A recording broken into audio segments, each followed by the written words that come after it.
Marshall Harris is here with sports. We've officially hit Major League Baseball's All-Star break this week. But they aren't the only pros you can find on the diamond these days. That's right, Marie. Jim, Athletes Unlimited Softball back in Rosemont this month for its fourth championship season.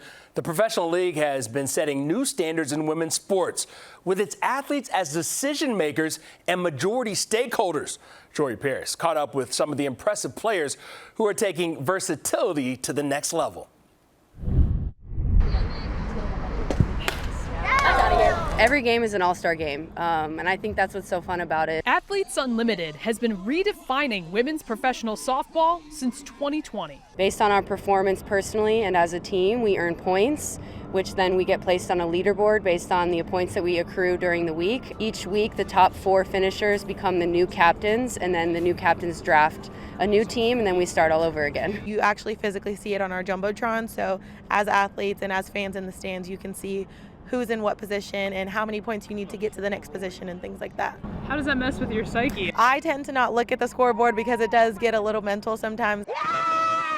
The league just finished its second AUX season, a 2-week expanded schedule where athletes continued doing much more than play the sport. I think I was up till almost 4 in the morning just because my brain kept going of who I was picking, or like if this person gets picked, who am I picking?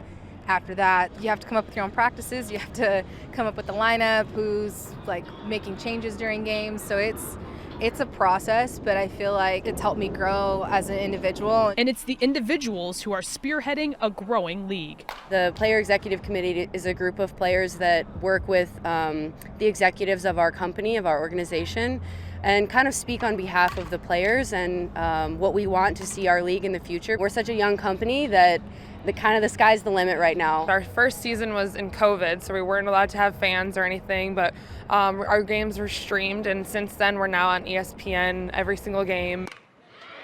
Hammered and gone. The format of the league is not only a unique experience for the players, but its fans who are able to see some of the best players in the country in Rosemont. I take a lot of pride in being from Chicago, and for us to be able to host it here, my family comes to every game, and it just means a lot to me. It's very special to me. It's like a full circle moment. Abby Ramirez is an assistant at DePaul and says the experience of being a professional athlete is valuable in coaching. She's one of several players with full-time jobs in their off-season. Maybe getting to a space one day in the future where softball is a viable option. As a professional, it is now, but continuing to grow in that realm. In the AUX season, 42 players competed for more than $300,000 in total sum. The championship season in late July is 60 players competing for a share of more than $1 million.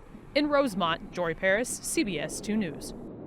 Thank you, Jory. Now, players are compensated by base pay and get bonuses based on performance. They can also win a leaderboard bonus at the end of the season. The championship softball season runs from July 28th to August 27th. Great. Thanks, Marshall.